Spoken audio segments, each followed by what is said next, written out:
The message sat on my phone screen like a piece of broken glass. The backlight cast a pale, sickly glow across the polished surface of my desk. Outside the reinforced windows of the Devonport Naval Command Centre, the English Channel churned under a slate-grey November sky. Rain hammered against the blast glass in relentless sheets. Don't embarrass us by wearing that uniform to Arabella's wedding. Just wear the dress your mother sent. Nobody respects a woman who can't put down the Navy career. That was Alistair, my father. The words hung there, my finger hovered above the screen. Pale scars webbed across my knuckles, shrapnel from a mortar round outside Fallujah 20 years ago. My hand was steady. I didn't feel rage. I didn't feel anything at all. My hand drifted away from the phone and settled back onto the tactical map spread across my secondary monitor. I was in the middle of authorizing the deployment of a carrier strike group. 3 aircraft carriers, 230 aircraft, thousands of lives. A single nod from me, and the entire geopolitical weight of the ocean shifted. 28 years of service. 4 gold shoulder boards marking my rank as Admiral. To Alistair, I was a stain. A glitch in his perfect, carefully constructed reality. A woman in uniform wasn't a leader. She was a failure who couldn't land a wealthy husband. She was an unsightly embarrassment that needed to be hidden behind the ice sculptures and the champagne flutes. I locked the screen. Flipped the phone face down on the cold steel desk.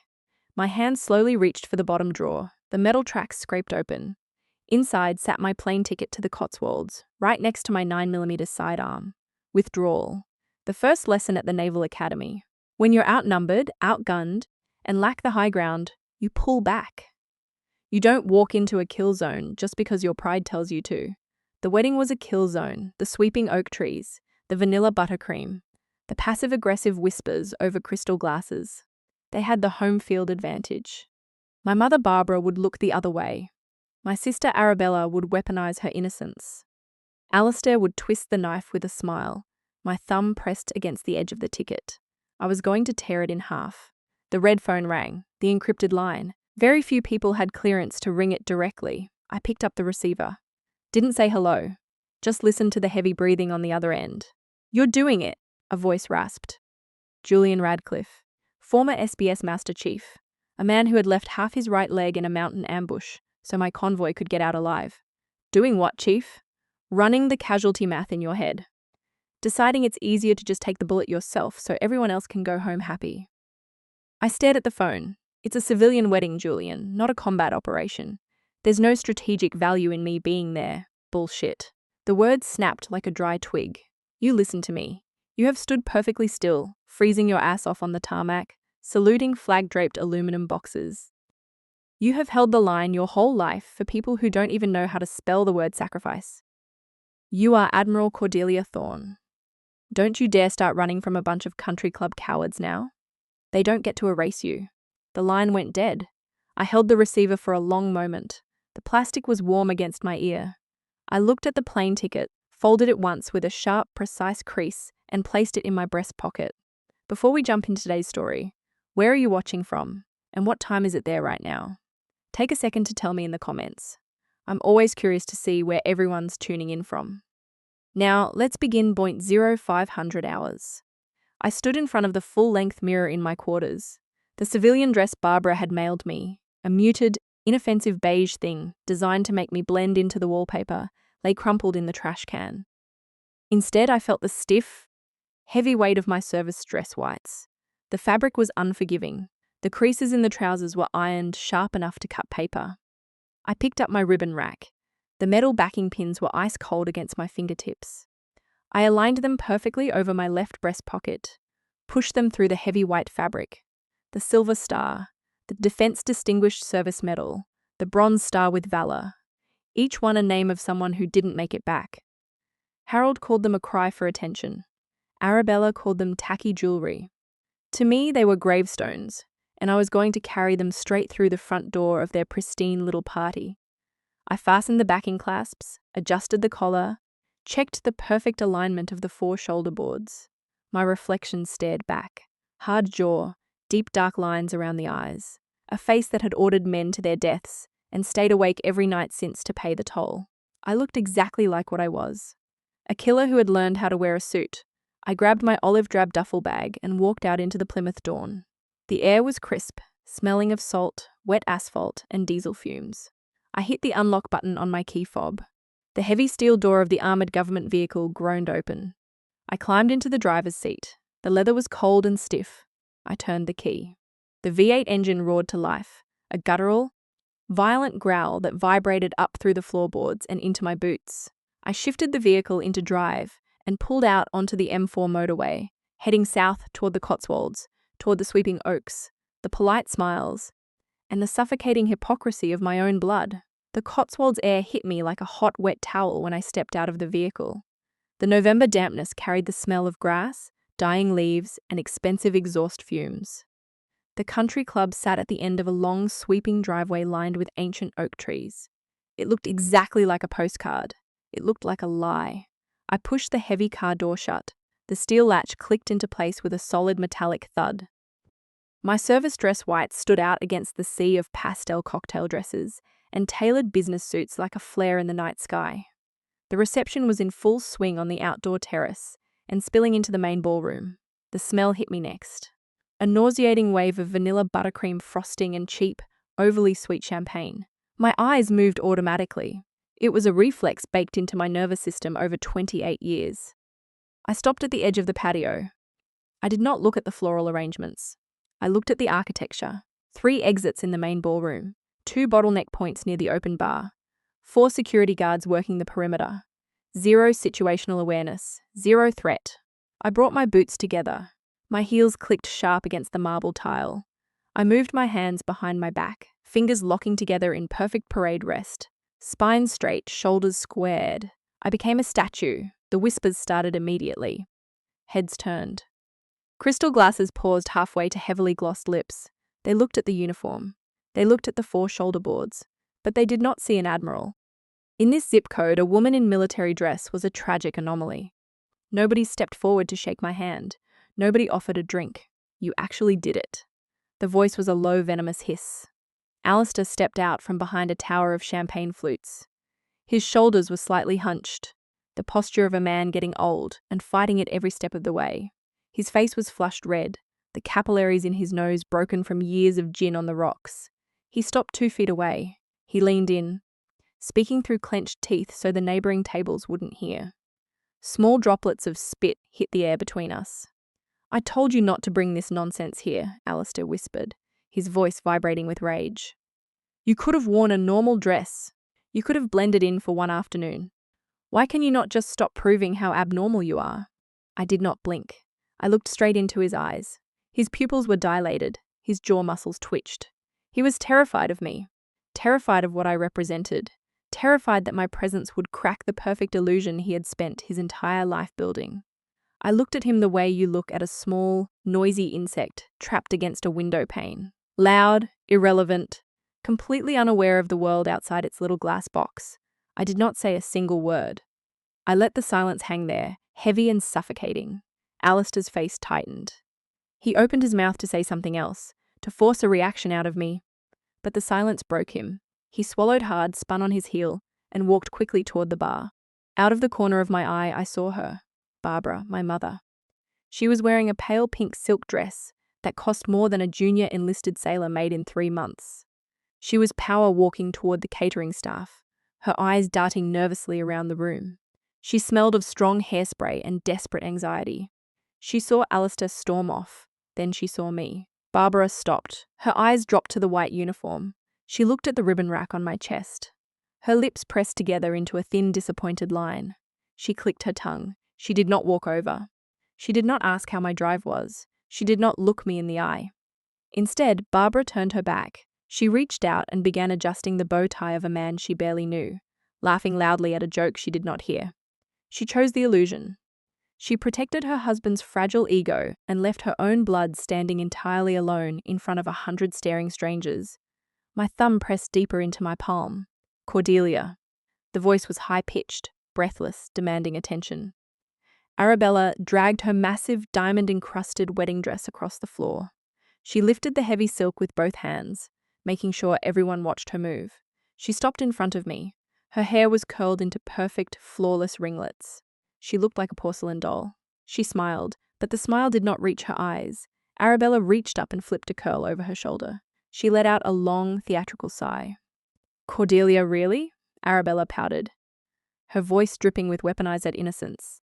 She pointed a manicured finger at my chest. Can you take some of those medals off?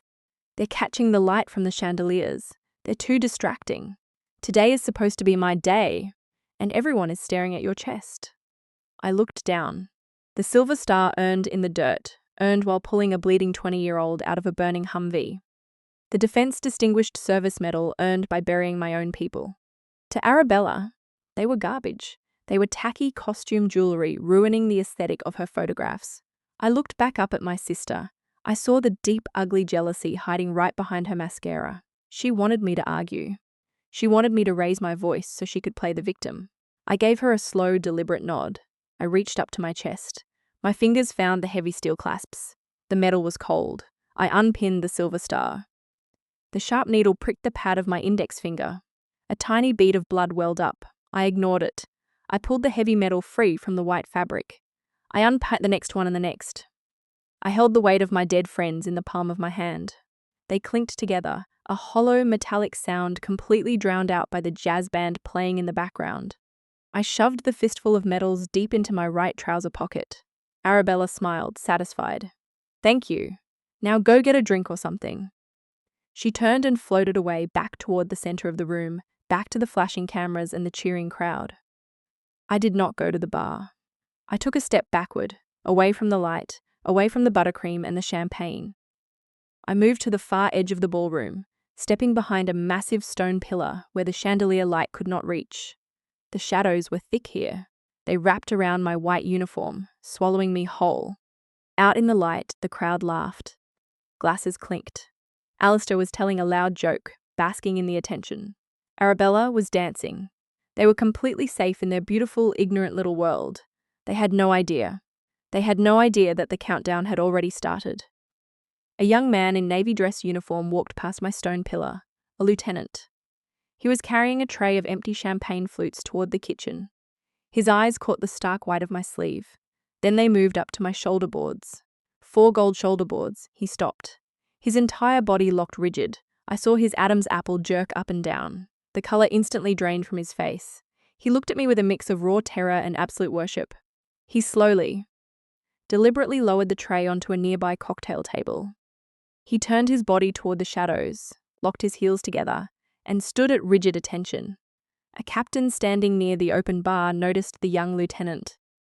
The captain followed his line of sight into the dark corner. The captain's jaw tightened. He dropped his drink. The glass shattered on the floor. The shift in gravity did not happen all at once. It spread like a virus, then came the noise. It was a violent, ear-splitting screech. 200 heavy wooden dining chairs scraping backward against the polished marble floor at the exact same second. 200 men and women shot to their feet. Civilians gasped. Some ducked, spilling red wine down their silk dresses. Alistair froze, his mouth hanging open in the middle of a laugh. A massive man stepped out from the center table. Commander Benjamin Hartley, SBS. A man with a chest like a bank vault and knuckles covered in thick scar tissue. Hartley puffed out his chest. He took a deep breath. His voice shattered the silence like a sledgehammer hitting glass. Attention on deck. 200 right hands snapped to their brows. A perfect, razor-sharp salute. I stepped out of the shadows. The chandelier light hit the 4 shoulder boards. It illuminated the empty spaces on my chest where the medals used to be. I did not smile. I did not wave. I walked forward with the slow, measured pace of a predator.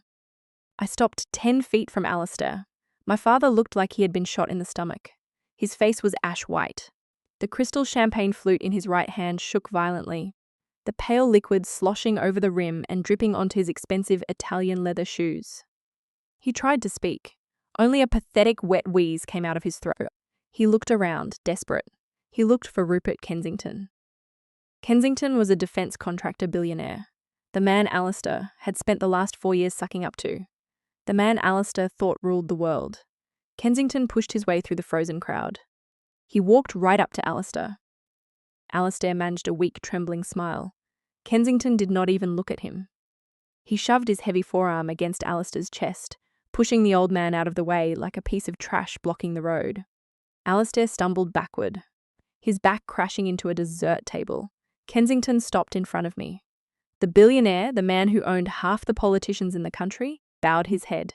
He turned to face the terrified crowd of civilians. For those of you who are confused, Kensington's voice boomed thick with absolute reverence. You are standing in the presence of Admiral Cordelia Thorne, commander of the Royal Navy Fleet Forces, the greatest combat commander this nation has produced in a generation. The illusion shattered. The country club, the money, the pastel dresses, it all burned down in a single second. Alistair stared at me, his eyes wide with a horrifying realization. He had treated a god like a stray dog. I kept my hands in my pockets. My thumb rubbed the cold, sharp edge of the silver star, hidden in the dark fabric. A heavy, rhythmic thud broke the silence. Thud, drag, thud, drag. Cassian Wren pushed his way to the front of the crowd. He was a retired Royal Marine commando, missing his left leg from the knee down. He leaned heavily on his aluminum forearm crutches. Cassian stopped next to Kensington. He turned his scarred, weathered face toward my father. Cassian bared his teeth. He growled, his voice raw and thick with old grief. She is not just an admiral, Cassian spat, glaring at the Blackwood family. She is the woman who sat in the dirt and guarded my wife's bleeding body for 6 hours under heavy mortar fire. She held the line so my wife would not die alone in the mud. Cassian slammed his crutch hard against the marble floor. The sound cracked like a gunshot. That is something you country club cowards will never ever understand. The room erupted. It was not polite applause. It was a roar. The military personnel broke protocol and started clapping, a deafening, violent wave of respect and validation. The civilians joined in, desperate to be on the right side of the room. They chanted my name. They cheered. I stood in the center of it all. I did not raise my hand to acknowledge them. I did not look at Arabella, who was crying tears of pure humiliation next to her ruined wedding cake. I kept my eyes locked on Alistair. He was broken, but the cheering did not make me feel victorious. The clapping bounced off the marble walls. Clap, clap, clap. I closed my eyes. The sound started to warp. The clapping morphed. It turned sharp, metallic. Crack, rifle fire. The smell of vanilla buttercream faded. A thick metallic stench coated my tongue. Copper burnt hair diesel fuel. I opened my eyes, but I was not in the Cotswolds anymore. I was looking at a 20-year-old combat medic, his chest ripped open, screaming my name over the deafening roar of a Black Hawk helicopter, 14 years ago. Parwan Province, Afghanistan. The roar of the helicopter's twin engines was deafening, shaking my teeth in my skull. We were taking heavy fire from the tree line, machine gun rounds punching through the aluminum fuselage like a hammer through drywall. I was a wing commander then, kneeling on the slick, blood-soaked metal floor of the bird. We had 2 casualties. One was a CIA intelligence officer. His chest was wrapped in pressure bandages soaking through fast. He was clutching a waterproof Pelican drive to his chest. On that drive were coordinates, cell networks, intel that could dismantle a terror cell planning to hit a forward operating base of 3,000 Marines. The other was a kid, a 20-year-old Marine sniper. His left leg was gone below the knee. The tourniquet was slipping. His face was the color of wet ash. Too heavy, the crew chief screamed over the rotor wash. He was pointing frantically at the altimeter, then down at the tree line where muzzle flashes blinked like deadly fireflies. Air is too thin. We can't clear the ridge with this weight. We're taking fire. We need to drop 200 pounds right now or we all burn. The math was absolute. Gravity and physics do not care about bravery. One of them had to get off the bird. Colonel, the pilot screamed over the radio, "Make the call, 5 seconds." I looked at the intelligence officer. He was unconscious. The hard drive was secure. I looked at the kid, the sniper. His eyes were wide, dilated with shock and morphine. He reached out with a trembling, blood-slicked hand and grabbed the heavy nylon webbing of my tactical vest. "Ma'am," he choked out. Blood bubbled at the corner of his mouth. "Please, my mom. I just want to see my mom." Tridge. The ugliest word in the English language. You play God with a clipboard. You calculate the value of a human soul against the strategic needs of the government. The intel saves 3,000 men. The kid is just a kid. I looked the 20-year-old boy directly in his terrified eyes. "I'm sorry, son," I said. I reached down. I pried his bloody fingers off my vest. I looked at the crew chief and gave the hand signal, a sharp downward motion. The crew chief's face went pale, but he obeyed. He grabbed the back of the sniper's plate carrier. He dragged the boy to the edge of the open door. "No, no, please," the boy screamed. The crew chief shoved him out into the freezing dirt of the landing zone. The Black Hawk instantly gained altitude, the engines screaming as we cleared the jagged rocks of the ridge by inches. I leaned out the door, looking down. The boy was lying in the mud, reaching a hand up toward the sky as the tracer rounds chewed into the dirt around him. He was screaming my name. A sharp stabbing pain in my palm snapped me back. I blinked hard. The red flares faded back into crystal chandeliers. The cordite vanished, replaced by the suffocating smell of spilled champagne. I was standing in the corner of the ballroom. The crowd was still cheering. Cassian Wren was still standing there on his aluminum crutches, looking at me with fierce, unwavering respect. A cold sweat coated the back of my neck. My heart was hammering against my ribs like a trapped bird. I kept my face entirely blank. I controlled my breathing. I looked down at my right hand. It was buried deep in my trouser pocket. I had gripped the silver star so hard that the heavy backing pin had pierced the skin of my thumb. The pain was sharp, grounding. I left the pin buried in my skin. I needed it. The civilians around me were clapping for a hero. They saw medals and saw shiny jewelry. They saw glory. My family saw them as tacky trash that ruined a wedding aesthetic. None of them knew the truth.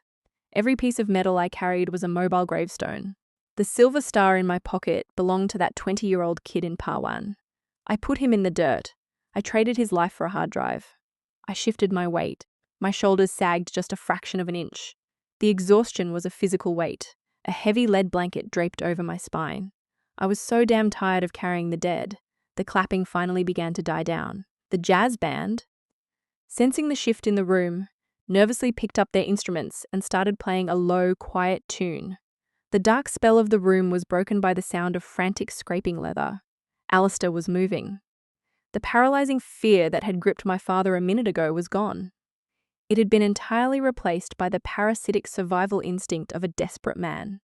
Alistair had just watched a defense billionaire and 200 lethal operators bow to his daughter. He realized the social capital in the room had shifted. I was no longer a stain to be hidden. I was the ultimate prize. He shoved past a state senator, nearly knocking the man over. Alistair's face was slick with nervous sweat. His comb-over had come loose, a thin strand of grey hair plastered to his wet forehead.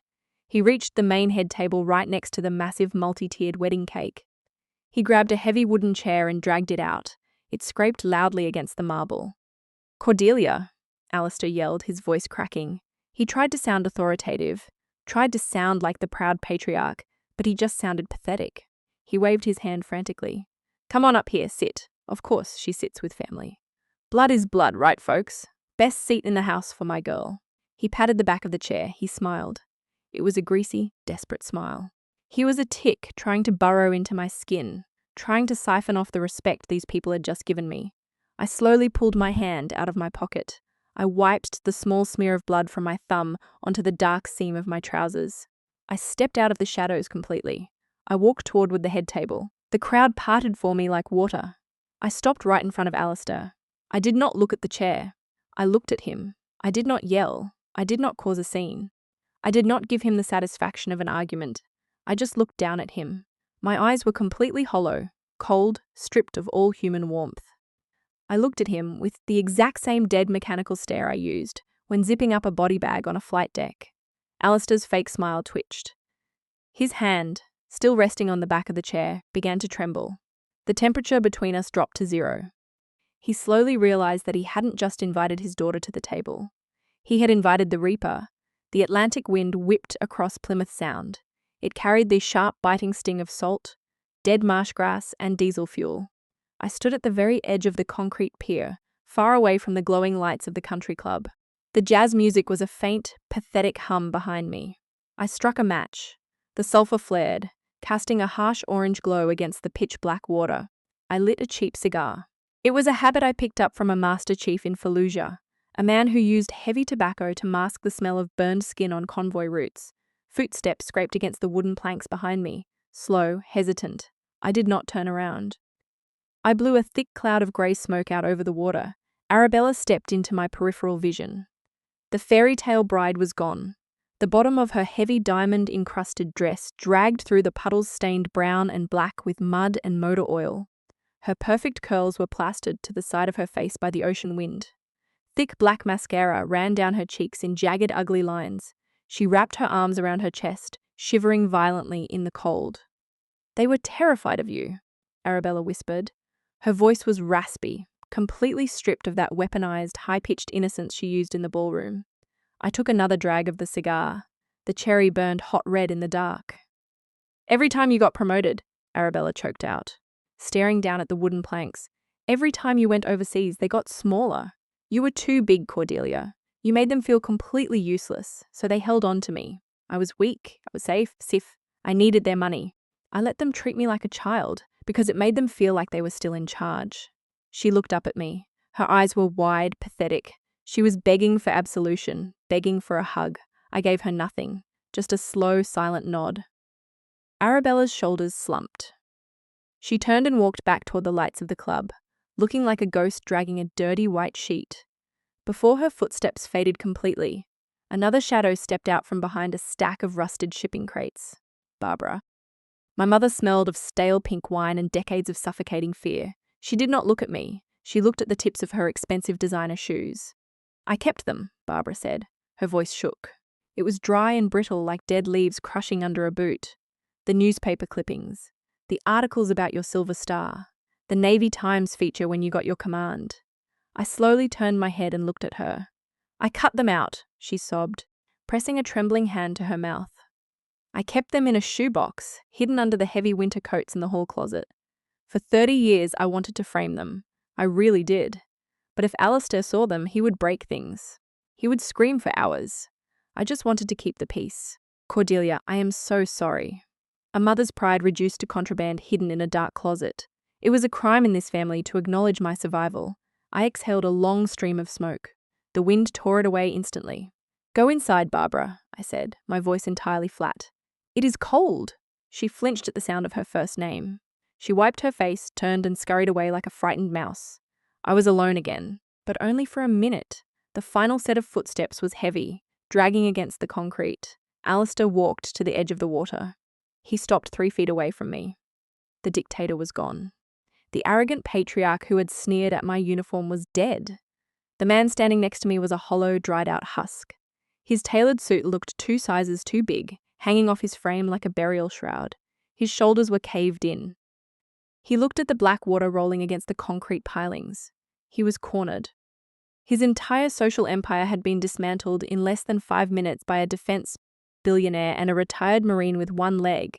Alistair clenched his fists. He tried to summon the old rage, the bullying tone that had ruled this family for 36 years. "Why?" Alistair hissed. His voice was a wet, ragged rasp. "Why did you not just tell me? Why did you not say you were running the whole damn Navy? You let me treat you like a—" He could not finish the sentence. The words died in his throat.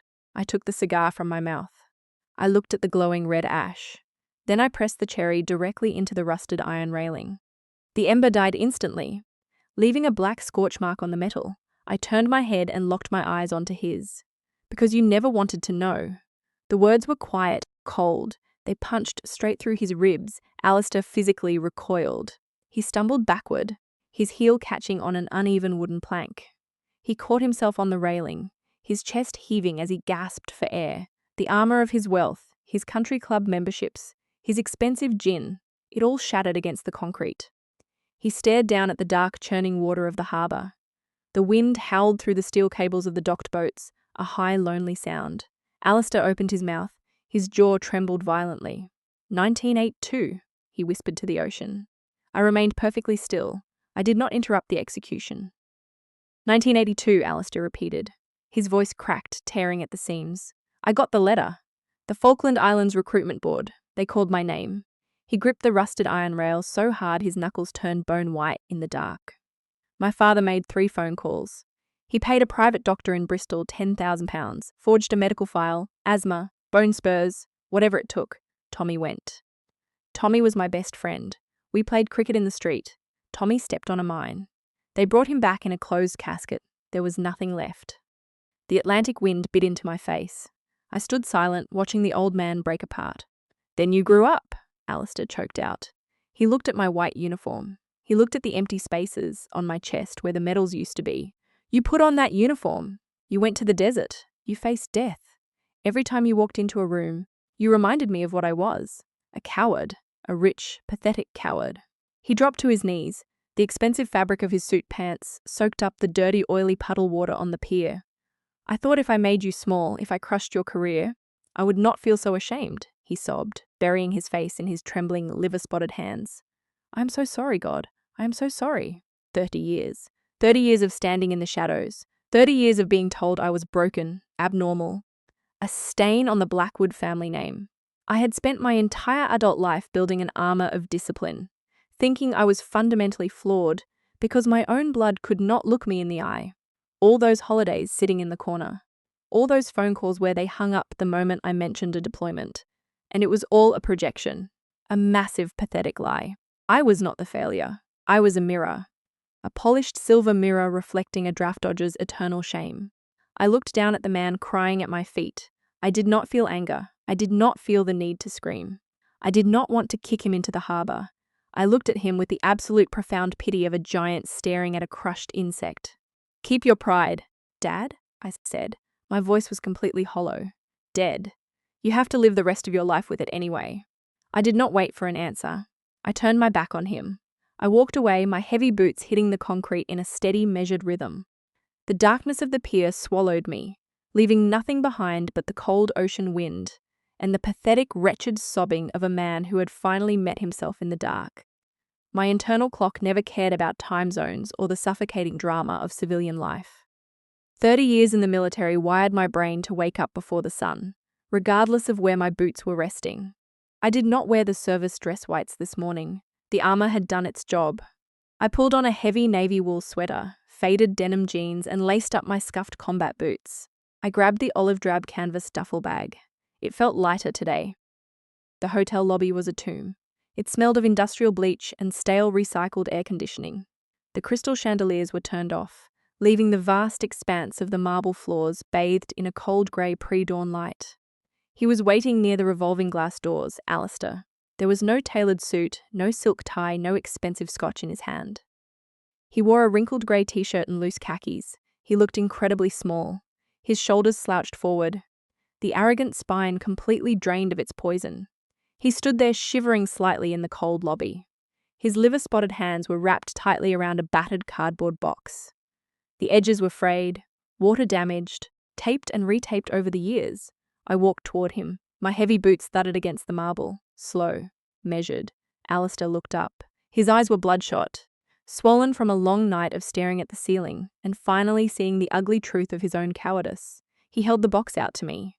His hands shook so violently the dry cardboard vibrated against his chest. "I kept them," Alistair whispered. His voice was completely stripped of its usual booming authority. It sounded like a dry branch snapping underfoot. "The letters you wrote from basic training, from your first deployment to the Gulf when you were 18. I stopped. I looked at the rough, dry cardboard. I didn't reach for it. "I read every single one," Alistair choked out. A fresh tear spilled over his lower lid, tracking through the deep wrinkles of his face. "I was always proud, Cordelia. I swear to God I was. I couldn't face it. You went out there and did what I was too cowardly to do. You faced the fire and it made me hate myself. So I took it out on you. I tried to make you small so I could feel big." An unconditional surrender. Handed over in a beat-up box at 5 a.m. I reached out and took the cardboard box. The paper was dry, brittle under my scarred fingers. It weighed almost nothing, but it held 30 years of ghosts. Ding. The brass elevator doors slid open behind him. Arabella ran out. The flawless porcelain doll from last night was gone. She was wearing baggy sweatpants and an oversized college hoodie. Her perfect curls were a tangled rat's nest. She hadn't washed her face. Thick streaks of black mascara stained her cheeks. She looked desperate, terrified that the human shield I provided was leaving, exposing her to the rotting core of this family. "Cordelia, wait." Arabella sprinted across the lobby. She grabbed my forearm. Her grip was tight, her manicured nails digging into the thick wool of my sweater. "Please don't go yet. Coffee and eggs. We can sit down. We can talk about everything. We're a family." I looked down at her hand, gripping my arm. Then I looked at her face. My eyes were dead calm. The war was over. There was no anger left in my chest, no bitterness, just the vast empty space where my desperate need for their approval used to live. I reached over with my free hand. I grabbed Arabella's wrist. I didn't squeeze hard, but I applied enough tactical pressure to a nerve cluster to make her flinch and let go. I peeled her fingers off my sweater. I stepped back, putting 2 feet of cold marble between us. No hugs, no tears, no dramatic speeches. 30 years of psychological abuse did not get wiped clean by a morning apology and a plate of scrambled eggs. Forgiveness is a luxury. Boundaries are survival. I looked at Alistair. I gave him a single slow nod, an acknowledgement of his surrender. Nothing more. I turned around and pushed through the heavy revolving glass door. The morning air outside was freezing. It bit into my face, sharp, salty, and clean. I walked to the black armored vehicle parked under the concrete awning. The heavy steel door groaned in protest as I pulled it open. I tossed the cardboard box and my duffel bag onto the passenger seat. The door slammed shut with a solid metallic thud, sealing me inside the quiet, insulated cabin. I turned the ignition. The massive V8 engine roared to life, a deep guttural growl that vibrated through the floorboards and into the soles of my boots. I shifted the heavy gear selector into drive. The thick tires crushed the white gravel of the driveway. I did not check the rearview mirror. I left the country club, the Spanish moss, and the rotting ruins of the Blackwood family ego in the dirt. I emerged onto the empty highway just as the sun broke over the Atlantic horizon. The bright, blinding light pierced the armored windshield. It washed over the dark dashboard, illuminating the dust motes dancing in the cabin. The sunlight hit my face. It warmed the deep lines around my eyes and the pale shrapnel scars on my jaw. I gripped the leather steering wheel. I took a deep breath, filling my lungs with the smell of old leather and cold air conditioning. I held it for 4 seconds.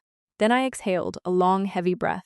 The last piece of the burden blew out of my chest and vanished. I was free. An hour later, I pulled into a grimy petrol station just off the M4.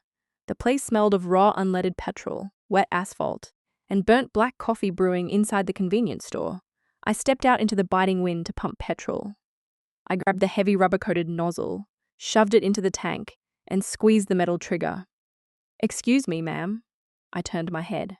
Standing near a rusted ice machine was a girl, 19, maybe 20 years old. She wore a faded olive-drab utility jacket and a dark blue baseball cap with the Navy crest stitched in gold on the front, a fresh recruit. She was holding a cheap styrofoam cup of coffee, staring at me with wide, unblinking eyes. She recognized the scars. She recognized the face from the command portraits hanging in the halls of every naval base in the country. The kid's spine instantly snapped straight. She dropped her coffee cup into a nearby trash can, completely ignoring the hot liquid splashing onto her boots. She locked her knees, brought her heels together. She raised her right hand, fingers perfectly straight, the tip of her index finger touching the brim of her cap, a textbook razor-sharp salute. Her eyes were burning with pure, unfiltered reverence. I looked at her. I didn't see a stranger at a petrol station. I saw the future. I saw the exact reason I carried the weight. I brought my own hand up, a slow, precise return salute. I held it for 2 seconds, acknowledging her, acknowledging us. Standing there in the middle of a dirty, oil-stained car park, breathing in the toxic fumes of petrol, it finally hit me. I never needed Alistair Blackwood to look at me. I never needed Barbara to put my clippings on the fridge. I didn't need a seat at a table covered in vanilla buttercream. Family is not the blood in your veins. It is the people who know exactly what it costs to keep the wolves in the dark. My value wasn't decided in a Cotswolds country club. It was forged in the freezing dirt of Parwan province. It was cemented on the steel decks of aircraft carriers in the middle of the ocean. My name is Cordelia Thorne. I am an Admiral of the Royal Navy. And out there on the deep blue water, they speak my name like a prayer. You spend your whole life carrying the ghosts of the people you couldn't save. It grinds you down. It makes you feel completely isolated when you walk through a supermarket or sit at a holiday dinner. You look at the civilians around you laughing, complaining about traffic or a cold cup of coffee, and you feel like an alien. You think no one understands, but you do not need them to understand. You do not need to explain your scars to people who have never held a weapon. You do not need to prove your worth to people whose biggest crisis is a bad Wi-Fi connection. The silence you carry is not a weakness. It is a shield. It is the quiet power of a survivor who knows exactly what they are made of. Let them have their ignorance. Let them have their comfortable, fragile little lives. You earned your peace in the fire. Now take a deep breath. start the engine, and leave them behind. If this story resonated with you, hit the like button and subscribe to Hidden Family Infidelity and Revenge. We share raw, unfiltered stories of survival, quiet power, and holding the line. Until next time, stay strong.